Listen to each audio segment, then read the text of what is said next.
I'm Aiden, 28, and I built my tech empire from nothing after my own parents abandoned me financially. They claimed they couldn't spare $600 for my rent during college, yet somehow found $22,000 to bail out my brother's credit card disaster. Their betrayal fueled my success. The look on my dad's face, when he walked into my company's lobby not knowing I owned the place, was worth every night I spent hungry and cold. Before I tell you how I went from nearly homeless to owning multiple companies, let me know where you're watching from in the comments. Hit that like and subscribe if you've ever had family choose favorites. Trust me, my revenge was worth the wait. Growing up in the suburbs of Boston, Massachusetts, our family looked picture perfect from the outside. My father Richard worked as a mid-level manager at an insurance company, while my mother Margaret taught third grade at the local elementary school. We lived in a modest 4-bedroom colonial with a well-kept lawn and a 2-car garage, the epitome of middle-class American stability. My younger brother Ethan and I shared the second floor, our rooms connected by a bathroom that became a constant battleground as we grew older. From an early age, the differences between us were stark and seemingly defined our value in our parents' eyes. Ethan was the golden child, athletic, charming, and effortlessly popular. He played 3 sports, excelled at baseball particularly, and had a natural ability to make people laugh. Our parents rarely missed his games, proudly wearing team colors and cheering from the bleachers regardless of the weather. My mother would spend hours preparing special protein-packed meals before his big games, and my father dedicated weekends to practicing pitches with him in the backyard. I, on the other hand, was quiet and studious. Computers fascinated me from the moment my elementary school got its first shared PC lab. While Ethan collected trophies that eventually required their own shelf in the living room, I collected knowledge and skills that were less visible, less celebrated. I taught myself coding at 13, built my first rudimentary program at 14, and by 16 I was fixing computers for neighbors to earn extra cash. The pattern of favoritism was subtle at first, but grew more obvious over time. Christmas mornings told the story clearest. Ethan would unwrap the latest gaming console, expensive sports equipment, or trendy clothes. My gifts were practical socks, educational books, or computer parts I had specifically requested with detailed model numbers, which they often got wrong. When I opened a refurbished laptop one year while Ethan got a brand new dirt bike, my mother justified it with, "You're practical, Aiden. We knew you'd appreciate something useful more than something flashy." Family gatherings amplified the disparity. Relatives would ask Ethan about his latest game-winning play while I sat quietly. When I tried sharing news about winning a regional programming competition, my Aunt Barbara would smile politely before turning to ask Ethan about college scouts. My father would beam with pride introducing Ethan to his colleagues, while I was often an afterthought, "And this is our older son, Aiden. He's good with computers." Despite the obvious favoritism, I channeled my energy into academics. I maintained a perfect 4.0 GPA throughout high school, scored 1,500 on my SATs, and won the state computer science competition 2 years running. While Ethan struggled to maintain a C average, I was accepted to one of the top computer science programs in the country, with a partial merit scholarship. The night I received my acceptance letter, I rushed downstairs, hands shaking with excitement. My parents were watching television in the living room. I got in, I announced, holding up the letter. Full acceptance with a $15,000 merit scholarship. My mother looked up briefly. "That's nice, honey. We knew you would." My father nodded. "Good job. Make sure you find out about work-study options." That same evening, when Ethan burst through the door announcing he'd been offered a partial baseball scholarship to a state college with an unremarkable academic reputation, my parents leapt to their feet. My mother hugged him tightly, tears in her eyes, while my father clapped him on the back, repeatedly declaring we needed to celebrate. They ordered pizza called Grandparents and opened a bottle of champagne they'd been saving for a special occasion. I retreated to my room, acceptance letter still in hand, the contrast not lost on me. But I told myself it didn't matter. I was going to create my own success story with or without their enthusiasm. Little did I know how literally that promise would be tested. My first semester at university felt like breathing fresh air after years of being suffocated. For once, I was surrounded by people who spoke my language both literally and figuratively.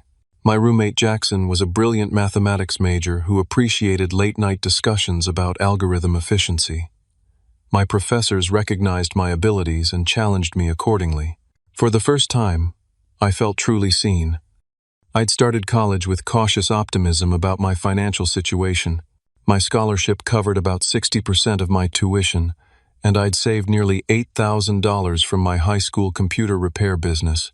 My parents had vaguely promised to help out where they could, though they never committed to specific amounts or expenses. "We're not made of money," Aiden, my father, reminded me during move-in day as we passed families unloading expensive furniture and brand new laptops. "You'll need to be frugal. This was your choice." I had accepted their limitations and budgeted carefully. My apartment was a 20-minute walk from campus, far enough to be affordable, but close enough to be practical. I shared it with 2 other students to keep costs down. I simply worked weekends at the campus IT help desk and avoided the costly social outings that consumed many of my classmates' bank accounts. Everything changed during my 3rd semester. The university announced budget cuts due to endowment losses, and my scholarship was reduced by 30%. This translated to an additional $4,000 per semester I hadn't planned for. I'd already depleted most of my savings covering books, supplies, and living expenses. After staring at my bank account for hours calculating and recalculating possible scenarios, I swallowed my pride and called home. It was a Sunday evening, and I knew both my parents would be there. "Hey, Mom," I began, trying to keep my voice steady. "I've got a bit of a situation with my scholarship." I explained the cuts and my financial predicament. "I've looked at every option," I continued. "I've applied for additional scholarships and taken on more hours at work, but I'm still coming up short. I need about $600 a month for rent until I can find a better solution. Could you and Dad help, just temporarily?" The silence on the other end stretched uncomfortably before my mother replied, "Oh, Aiden, that's terrible timing. Your father and I are really stretched thin right now. The roof needed repairs, and we've had to help your grandmother with her medication costs." My father got on the phone. "Son, we just don't have extra cash lying around. You're smart. You'll figure something out. Maybe take a semester off to work full-time, or find a cheaper place." I ended the call feeling hollow. Taking a semester off would mean losing my remaining scholarship and possibly my spot in the competitive program. Moving to a cheaper place mid-semester would require breaking my lease, paying penalties I couldn't afford, and likely moving much farther from campus. What followed were the hardest months of my life. I took on a second job stocking shelves at a grocery store from 10 at night until 2 in the morning, then a third delivering newspapers before dawn. I slept in fragmented 3-hour chunks between work classes and assignments. I survived on ramen noodles, the cheapest caloric option available, supplemented with free coffee from the computer lab. I walked everywhere to save bus fare, even in the bitter January snow, because every dollar mattered. My apartment was perpetually cold because I kept the thermostat at 55 degrees to minimize utilities. I studied wrapped in every blanket I owned, wearing gloves with the fingertips cut off so I could still type. One particularly brutal week, I rationed my food so severely that I became dizzy during a programming lab. Professor Winters noticed and discreetly brought me a sandwich from the faculty lounge.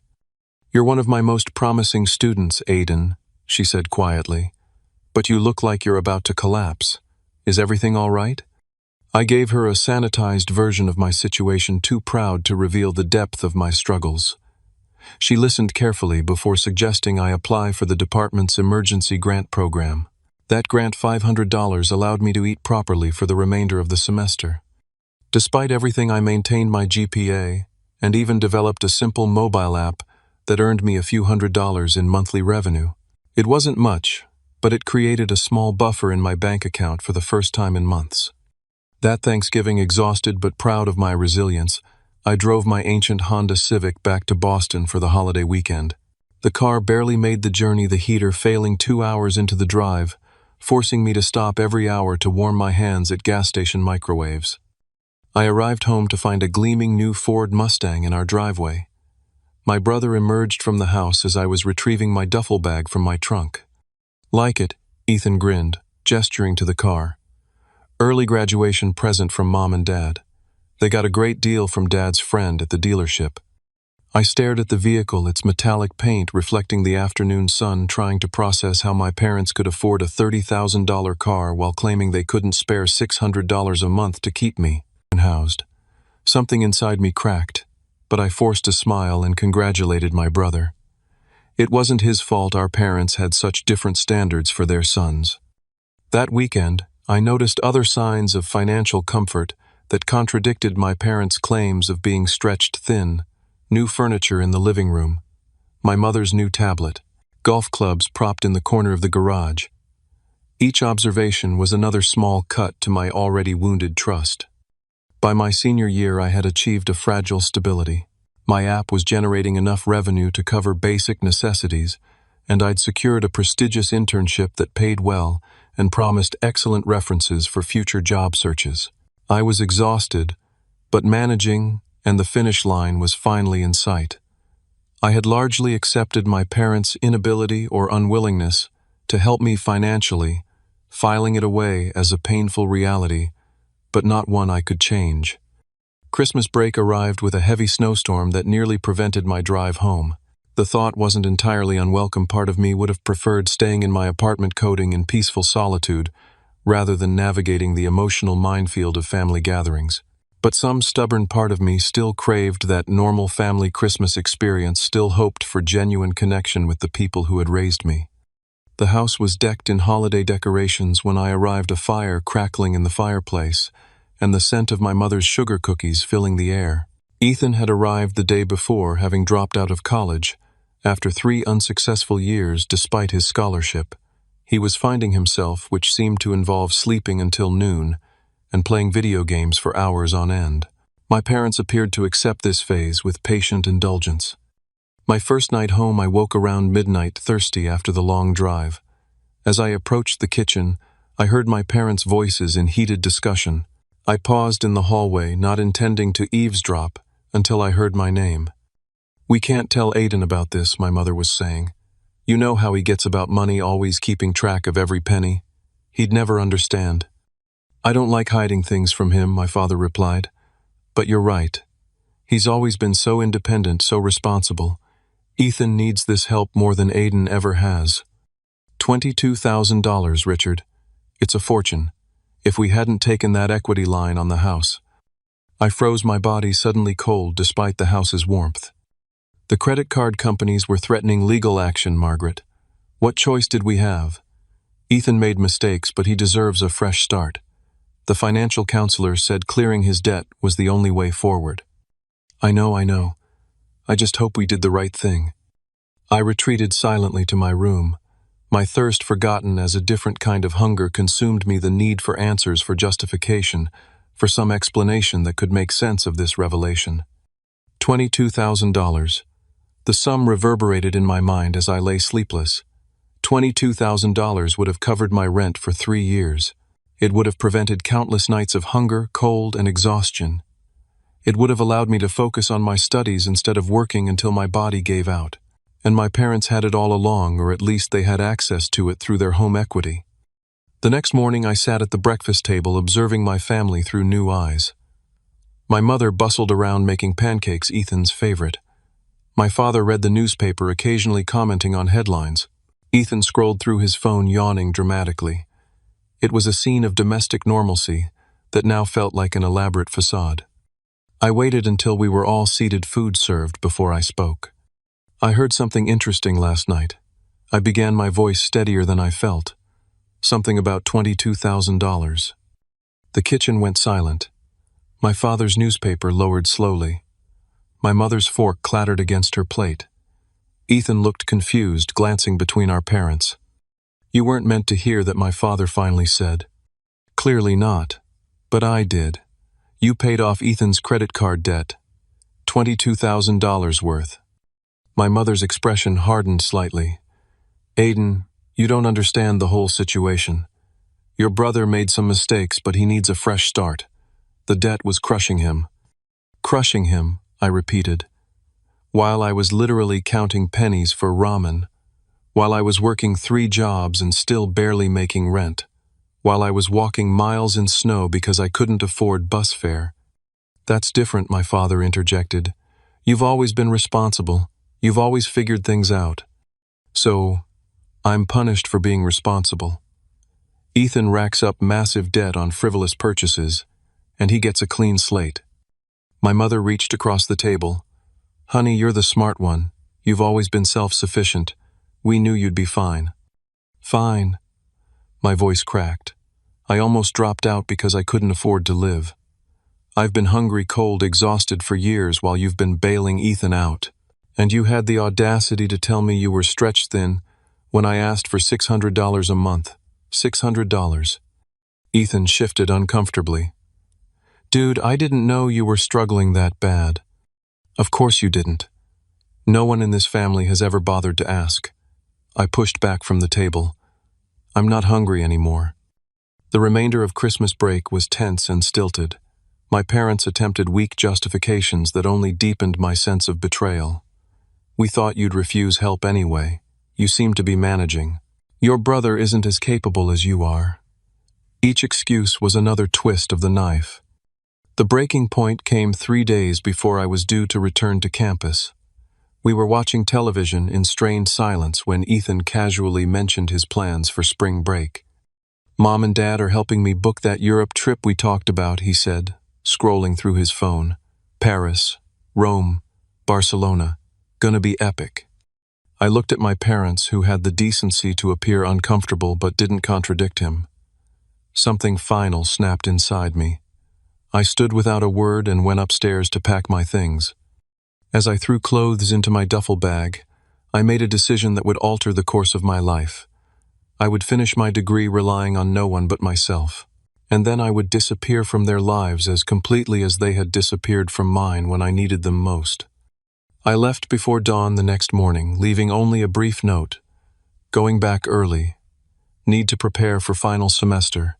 The drive back to campus was 18 hours of crystallizing resolve, each mile putting distance between me and the family that had failed me so completely. Back on campus with a newfound clarity, I channeled my hurt and anger into strategic planning. My final semester would be crucial, not just academically, but as the foundation for my complete independence.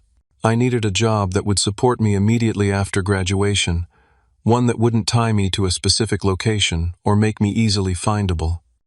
I focused my job search exclusively on remote positions with tech startups. These companies valued skills over credentials and offered flexibility that traditional corporations couldn't match. I updated my portfolio with projects I'd completed during sleepless nights, polished my resume, and practiced interview questions between classes. After 17 applications and 12 interviews, I received an offer from a promising San Francisco startup developing data analytics tools. The salary was modest by tech standards, but more than enough for my needs, and critically, it was fully remote. I accepted immediately, negotiating a start date 2 weeks after graduation.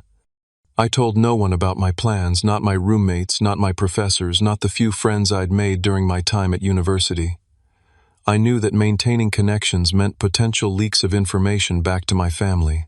Complete severance required complete secrecy. My graduation ceremony arrived on a bright May morning. The auditorium was filled with proud families cheering as their children crossed the stage. My row was particularly enthusiastic parents, standing and whistling as each name was called. When Aidan Sullivan echoed through the speakers, the audience applauded politely, the generic recognition given to students whose families weren't present. I hadn't invited my parents, hadn't even told them the date. As I accepted my diploma, I scanned the crowd briefly, half expecting to see them despite my silence. They weren't there, confirming what I already knew: the severance was mutual. After the ceremony, I returned to my apartment for the last time. I had already sorted my possessions into 3 categories: necessities to keep, items to sell, and things to donate. My life fit into 4 boxes and 2 suitcases, a minimalist existence born of necessity, and now embraced by choice. I made my final rental payment, cleaned the apartment meticulously to ensure the return of my security deposit, and loaded everything into my car. Before leaving town, I completed my digital disappearance, changing my phone number, creating a new email address that bore no resemblance to my previous one, and deactivating all social media accounts. I opened a new bank account at a national chain, transferring my modest savings and closing my university area account. My destination was Pittsburgh, Pennsylvania, a city reinventing itself as a tech hub with a cost of living low enough to stretch my entry-level salary. I had researched neighborhoods, carefully selecting a small but secure apartment in a converted factory building. The exposed brick and industrial windows appealed to my practical aesthetic, and the building's secure entry system provided peace of mind. Those first months of self-imposed isolation were among the most challenging and most productive of my life. I worked my regular hours for the startup, quickly proving my value as I resolved persistent bugs and optimized systems that had troubled more experienced developers. Evenings and weekends were devoted to my own project, a proprietary software designed to automate content analysis for marketing teams. Human connection was scarce. I spoke with colleagues through Slack and occasional video calls but maintained professional distance. My neighbors nodded in hallways but respected the privacy that seemed to emanate from me like a force field. I ate alone, worked alone, slept alone, building a fortress of solitude that protected me from further hurt but also prevented healing. 3 months after my disappearance, my mother attempted contact. Somehow she had obtained my work email, likely through the university alumni office. Her message was brief. "Aiden, we haven't heard from you since you left. Please let us know you're okay. Love, Mom." I stared at it for 20 minutes before archiving it without reply. The word love felt like a foreign language I no longer understood. As my first year of self-imposed exile progressed, my financial situation improved steadily. I lived frugally out of habit, investing most of my income back into development tools for my side project. My bank account grew first to 5 figures, then approaching 6, a cushion of security I had never known before. Gradually, I allowed a few selective connections. A colleague named Marcus invited me to a weekend hackathon, and something about his straightforward manner broke through my defenses. We became tentative friends, occasionally meeting for coffee to discuss coding challenges or industry trends. Through him, I met Teresa, a brilliant UI designer whose perspective complemented my technical focus. These small openings in my emotional armor coincided with my first recognition that isolation had taken a psychological toll. I began waking at 3 in the morning, heart racing with undefined anxiety. Memories of family holidays would ambush me in grocery stores or laundromats, leaving me momentarily paralyzed. After one particularly bad week of insomnia, I found a therapist who specialized in family estrangement. Dr. Catherine Chen never pressured me to reconcile with my family or to forgive before I was ready. Instead, she helped me untangle the complex web of love, betrayal, anger, and grief that defined my relationship with my parents and brother. Healing doesn't require reconnection, she told me during one pivotal session, but it does require reconnecting with parts of yourself that were damaged by their actions. By my second year of independence, my side project had evolved into a viable product. I filed patents, incorporated a small business, and began approaching potential clients. My first sale to a mid-sized marketing firm in Chicago validated both my technical vision and business model. The second and third sales followed quickly, creating enough revenue for me to consider leaving my steady job. I submitted my resignation with mixed emotions. The startup had been my lifeline when I needed it most, but my creation demanded my full attention. My supervisor tried to keep me with promises of promotion and equity, but my decision was made. For the first time in my life, I was completely self-determining, answerable to no one. That night, sitting in my apartment, surrounded by the gentle glow of computer monitors, I allowed myself a moment of pride. From the desperate college student counting pennies for ramen, I had transformed into a business owner with growing success and unlimited potential. The fortress I had built to protect myself was becoming a launchpad instead.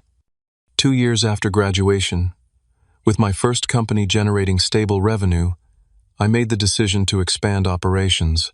My content analysis software had found its market niche, attracting clients ranging from small marketing agencies to multinational corporations.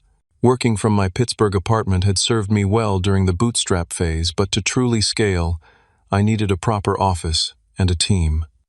Chicago became my next home base, centrally located with a robust tech ecosystem and more affordable than coastal hubs. I leased a modest office space in the West Loop, an area transforming from industrial wasteland to innovation district. With careful planning and rigorous interviewing, I assembled a core team of 8 developers, designers, and sales specialists who shared my vision for data-driven content optimization. The company, which I named Clearview Analytics, grew faster than even my optimistic projections. Our client list expanded from 20 to over 100 within 18 months. My technical background, combined with an unexpected talent for strategic business development, created a powerful foundation. By the end of our second year in Chicago, we had grown to 50 employees and moved to larger offices overlooking the Chicago River. Our breakthrough came when NetStream, a major digital media conglomerate, approached us about acquisition. Their offer was generous, 8 figures plus stock options, but included terms that would have required me to relinquish control. Instead of accepting outright, I negotiated a partial acquisition that allowed NetStream to license our technology while I retained majority ownership and operational control. This hybrid arrangement provided capital infusion without sacrificing autonomy. With newfound resources, I launched my second venture, a cloud security platform called Fortress Protocol. Cybersecurity had always fascinated me, and my analysis of market trends suggested growing demand for solutions that protected customer data without sacrificing performance. I hired specialists from leading security firms offering equity stakes that aligned their interests with the company's success. Fortress Protocol secured its first major client, a healthcare system, with stringent privacy requirements 6 months after launch. Others followed as our reputation for both security and system efficiency spread through industry channels. We formed strategic partnerships with larger tech companies, becoming their preferred security solution for sensitive implementations. My personal profile remained intentionally low during this period of expansion. I declined speaking engagements, avoided industry networking events when possible, and delegated media interactions to our communications director. When Technology Innovator magazine requested an interview for their Founders to Watch feature, I agreed only if they would use my first name only and no photographs. The resulting article described me as the enigmatic Aiden, whose brilliance is matched only by his reclusiveness. This partial anonymity served both personal and professional purposes. It protected me from potential family contact while creating an aura of mystery that ironically increased interest in my companies. Potential investors and partners were intrigued by the founder who let his work speak for itself rather than seeking the spotlight. My personal wealth grew exponentially as both companies thrived. I purchased a penthouse condominium in Chicago's Gold Coast neighborhood, a glass and steel sanctuary with panoramic lake views. The space was minimalist but luxurious, featuring smart home technology I had customized myself and an office setup that rivaled most corporate headquarters. Despite financial success, I lived relatively modestly compared to other tech entrepreneurs at my level. I drove a high-end electric vehicle, but not an ostentatious sports car. I dined at excellent restaurants, but avoided the scene-making establishments favored by those seeking to be noticed. My few indulgences were technological: the latest development tools, custom-built computers, and prototype devices from emerging tech companies. 5 years after my graduation and disappearance, I had transformed from struggling student to multimillionaire. I had ownership stakes in dozens of companies across the country, having expanded my investment portfolio to include promising startups in fields ranging from biotechnology to sustainable energy. My holding company, Sullivan Innovations, had become a respected name in venture capital circles, known for thorough due diligence and founder-friendly terms. Throughout this period of extraordinary growth, I maintained my digital fortress. My public information was limited to what was legally required for business operations. I used different email addresses for different purposes, changed phone numbers regularly, and employed a private mail service to handle correspondence.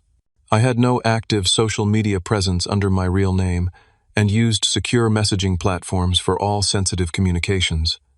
This carefully constructed barrier between my present success and past hurt remained intact until a business opportunity arose that would test its foundations.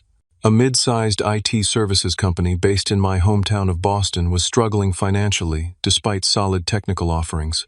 Their client list included several municipal governments and educational institutions, stable contracts that could provide recurring revenue with proper management. Most investment groups would have restructured the company, aggressively cutting staff and services to improve short-term profitability. I saw a different path, one that honored the company's 30-year legacy, while modernizing its operations and expanding its capabilities.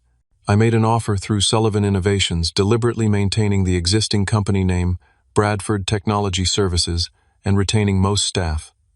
The acquisition closed quietly with minimal publicity, beyond required financial disclosures. I installed a trusted lieutenant as on-site manager, while monitoring operations remotely. For 8 months, this arrangement worked perfectly, with Bradford's performance improving steadily under new leadership. Then came the quarterly review that would require my personal presence. As I booked my flight to Boston, I felt an unfamiliar tightness in my chest, anxiety about returning to the city where my family still lived, still unaware of the success I had built from their rejection. The Bradford Technology Services building stood on the outskirts of Boston's financial district, a modest 12-story structure with a recently renovated lobby. I arrived early for my scheduled meetings, wanting to observe operations without the formality of an announced visit. Dressed in a tailored navy suit that reflected my position but wouldn't draw undue attention, I entered through the main doors rather than the executive entrance. The reception area was bright and professional, with the company's blue and silver logo prominently displayed behind a curved desk. 2 receptionists managed a steady flow of visitors and calls. I stood back, observing the efficiency of their workflow and the general atmosphere. Employees nodded respectfully to each other as they passed through the security turnstiles, suggesting a collegial culture I was pleased to see had survived the acquisition. As I waited for an appropriate moment to approach the reception desk, the main doors opened again. A gray-haired man in his early 60s entered, his posture slightly stooped but still recognizable. My father. Time seemed to slow as my brain processed this impossible coincidence. He had aged considerably in the 5 years since I'd last seen him. Deep lines framed his mouth and eyes, and his formerly dark hair was now almost completely silver. He wore a suit that had once fit him well, but now hung slightly loose on his frame. I stepped behind a decorative pillar, heart pounding, as I watched him approach the reception desk. A primitive instinct urged me to flee, to preserve the carefully constructed separation between my past and present.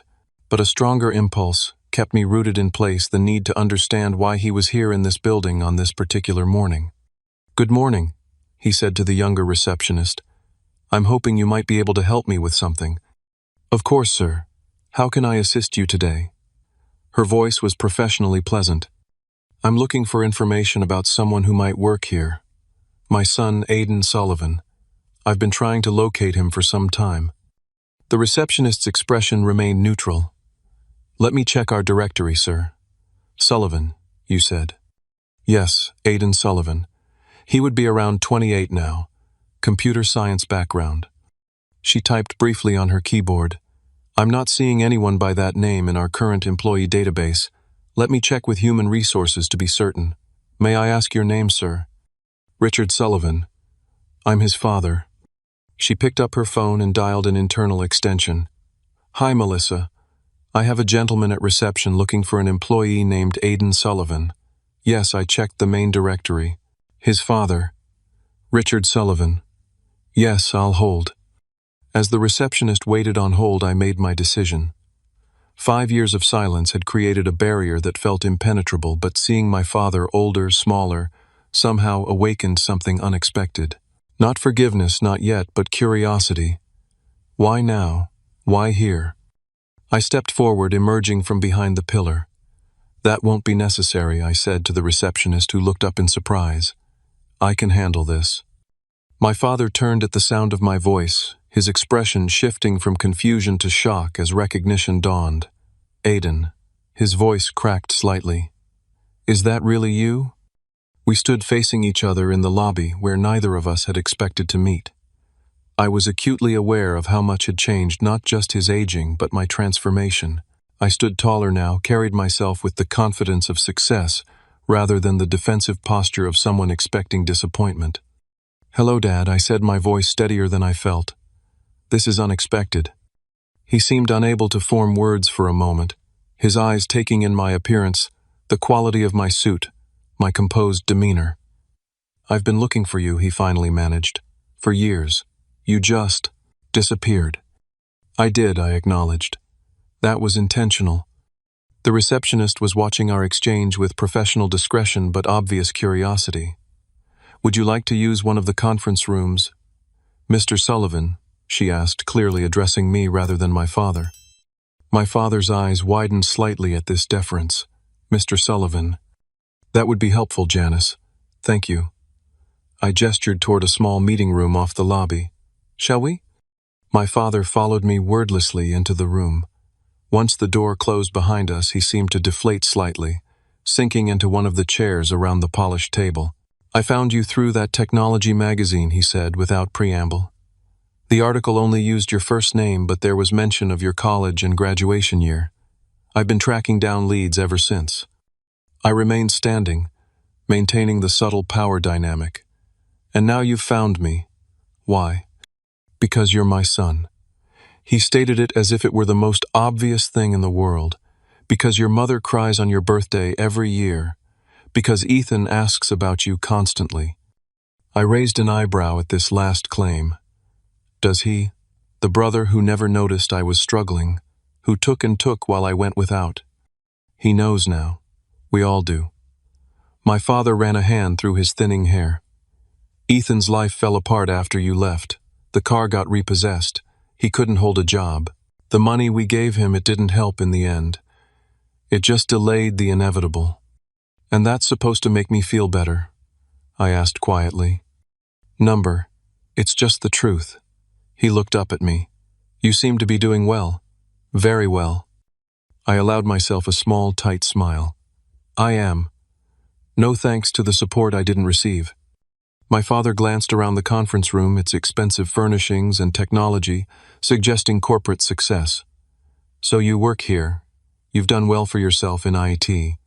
The moment had arrived, the revelation I had never planned but now seemed inevitable. "I don't work here, Dad. I own this company, along with several others." The color drained from his face. "You own Bradford Technology, but they've been around for decades. I acquired it 8 months ago. It's one of the smaller companies in my portfolio." He stared at me, visibly processing this information. "My God, Aiden, how is that possible? You're only 28. 28 with 5 years of working every waking hour.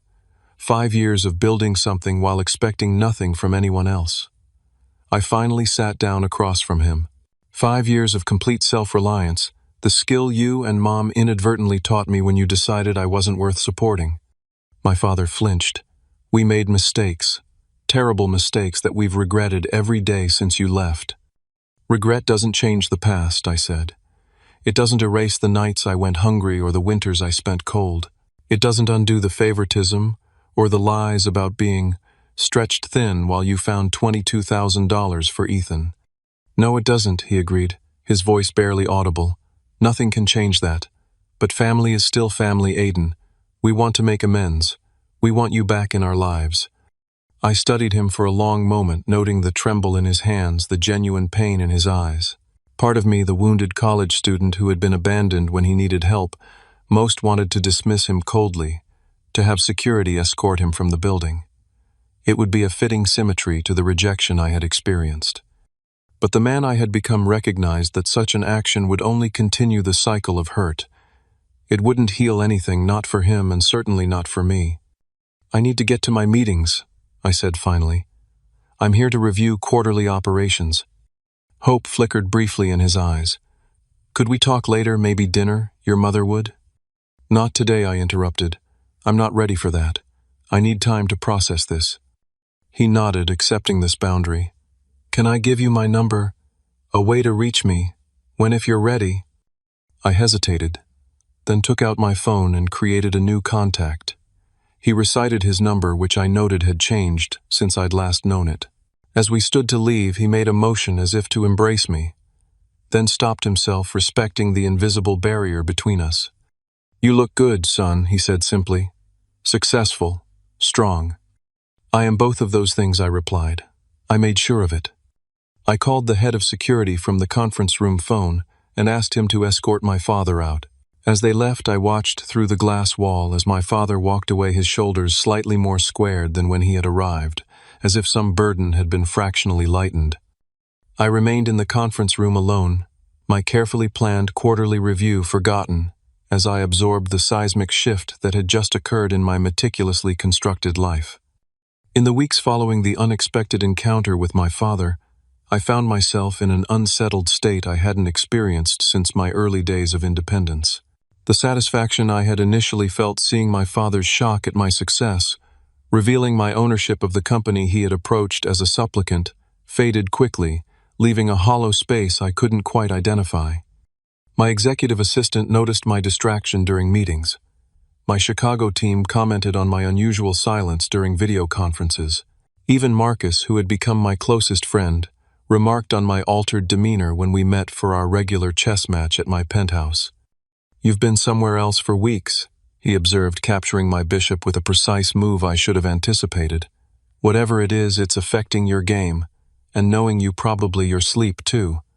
I shared the bare outlines of the encounter, expecting the validation of my righteous distance that most friends offer in such situations. Instead, Marcus surprised me with his response. "5 years is a long time to carry anger, Aiden. Not saying it isn't justified at Island, but at some point you have to ask yourself who that anger is serving now." His words echoed in my mind during the 3 a.m. wakefulness that had indeed returned to my nights. Who was my continued estrangement serving the empire I had built initially, fueled by the need to prove my worth, had become self-sustaining?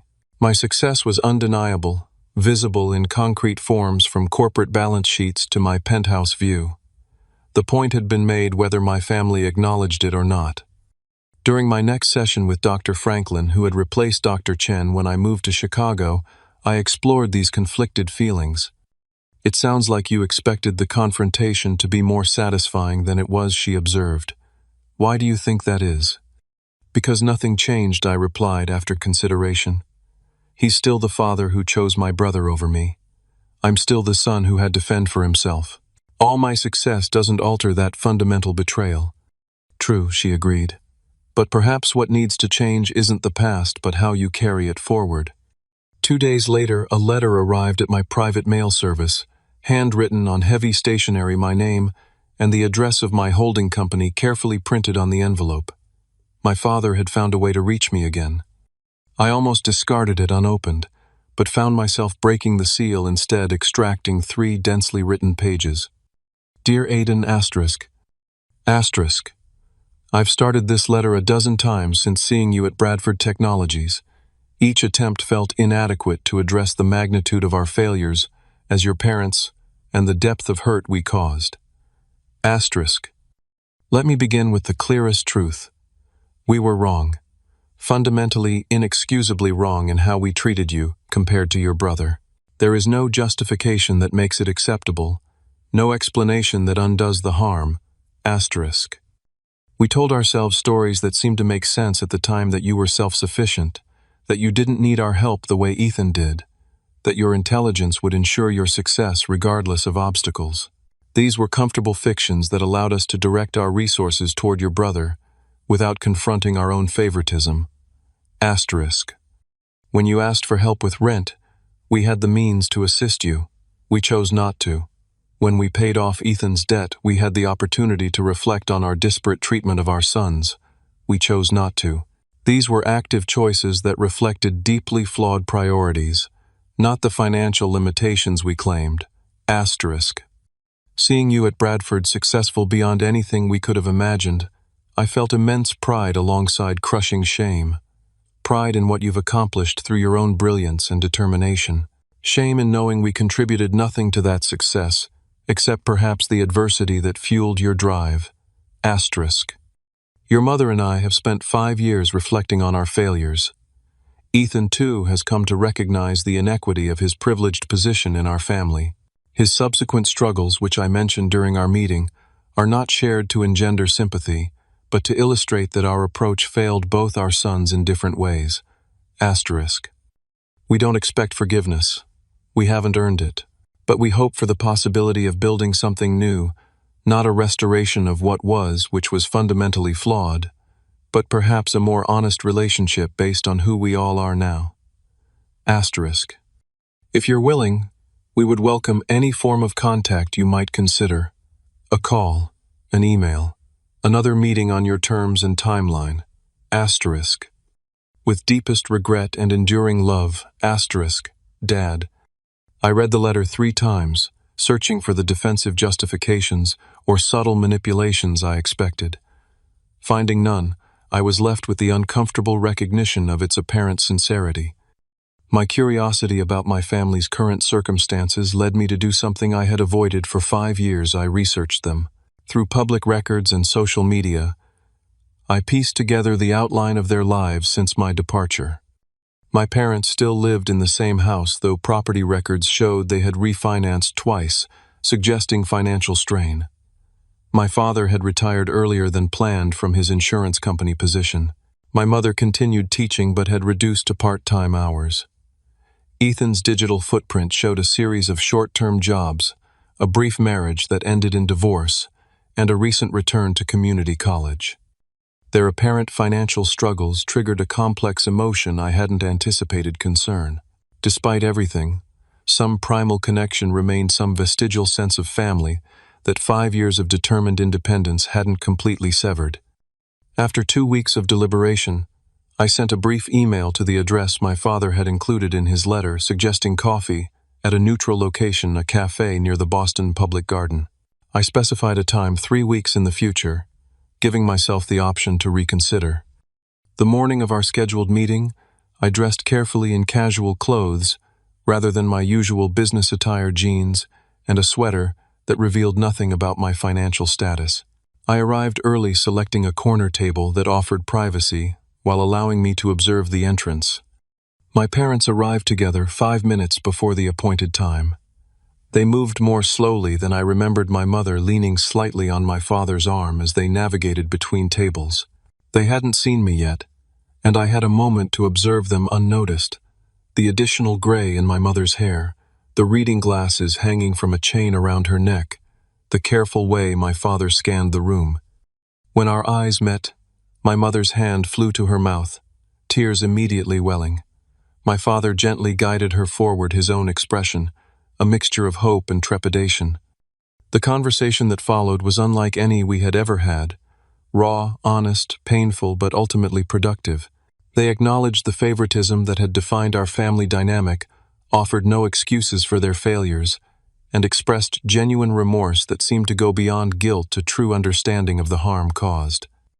"We don't expect you to forget what happened," my mother said at one point, her voice steady despite her tears. "We just hope you might consider allowing us some small place in your life going forward. On your terms," my father added quickly, "whatever boundaries you need." I made no promises that day, but I didn't close the door either. We agreed to proceed slowly with clear expectations and defined limits. I was not rejoining family holidays or weekly dinners, but I would accept occasional communication and consider further meetings depending on how things progressed. As I rebuilt this cautious connection with my parents, I found myself reflecting on the journey that had brought me to this point. The desperate college student counting pennies for ramen had become a successful entrepreneur with resources beyond what he could once have imagined. The hurt and anger that had fueled my initial drive had served their purpose, but had become increasingly heavy baggage to carry. 6 months after that first coffee meeting, I established the Sullivan Opportunity Fund, a scholarship program specifically designed for students facing financial hardship during their education. The application process was simple, focusing on need rather than academic achievements, and the support covered not just tuition but living expenses, ensuring recipients could focus on their studies without the crushing stress I had experienced. I found unexpected fulfillment in reading the applications and personal stories of students who reminded me of my younger self. Each quarter, I personally notified the selected recipients, remembering the relief I had felt when Professor Winters had secured that emergency grant for me years earlier.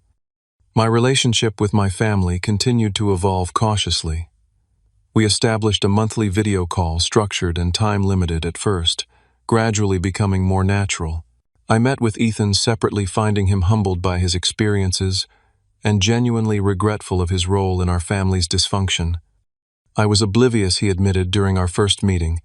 I took everything for granted while you struggled. I'm sorry, man. Truly sorry. The following Christmas, 6 years after I had walked away from my family, I accepted an invitation to dinner at my parents' home. It was neither the strained performance of my childhood nor a magical restoration of what had never truly existed. Instead, it was something new, tentative, imperfect, but honest. Throughout this gradual reconnection, I maintained the boundaries that protected my well-being. I shared selective information about my business success, but kept many details private. I limited the frequency and duration of contact. I continued my therapy sessions, processing each interaction and ensuring I wasn't slipping back into old, unhealthy patterns of seeking approval or acceptance. Most importantly, I recognized that while family connections might enhance my life, they no longer defined it. I had built a chosen family of loyal friends, trusted colleagues, and mentors who valued me for exactly who I was. My sense of worth no longer depended on external validation, parental or otherwise. The empire I had built continued to thrive and expand, but my perspective on its purpose evolved. What had begun as a vehicle for proving my value became a platform for creating positive impact. I implemented generous employee benefits, prioritized ethical business practices, and directed significant resources toward educational initiatives and technology access programs for underserved communities. Looking back on the desperate college student I once was, I recognize both his pain and his resilience. The journey from that point to my current success taught me lessons no university course could provide about self-reliance, about the difference between forgiveness and forgetting, about the power of redirecting pain toward purposeful action rather than destruction. Most profound was the realization that true success isn't measured by bank accounts or business acquisitions, but by the freedom to define your own path forward. For me, that meant creating a life of purpose, surrounding myself with genuine connections, and eventually finding the strength to engage with my past without being controlled by it. If you're watching this and struggling with family wounds of your own, know that your path to healing is uniquely yours. Some relationships can be carefully rebuilt with proper boundaries. Others are better left behind. The most important relationship to repair is the one with yourself. Have you experienced family favoritism or had to create success entirely on your own? Share your story in the comments below. Subscribe if this resonated with you, and hit that like button if you've found your own way to turn pain into power. Thank you for listening to my journey from betrayal to success, to something I never expected to find peace.